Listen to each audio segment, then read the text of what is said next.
வழிகளை பற்றி ஆழமாக யோசிச்சாங்கன்னா ஒன்று பயப்படுறாங்க, இல்லைன்னா ரொம்ப ஸ்ட்ரெஸ் ஆகுறாங்க, இல்லைன்னா கண்ணீர் விட்டு அழுது டயர்டாகி மனசும் உடம்பு உடஞ்சி போயிடுது.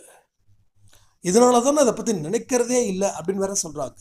நீங்கள் நினைக்காம இருக்கிறது தான் தப்பு, நினைக்கிறது தப்பு இல்லை. ஏன் நினைக்க சொல்கிறேன்னா, இன்னமும் நமக்கு வழிகள் இருக்கு. அந்த ஒரு நம்பிக்கை உங்களுக்கு என்னைக்கு வருதோ அன்னைக்கு தான் சாயப்பா சொல்லக்கூடிய வழிகளும் உங்களுக்கு தெரியும்.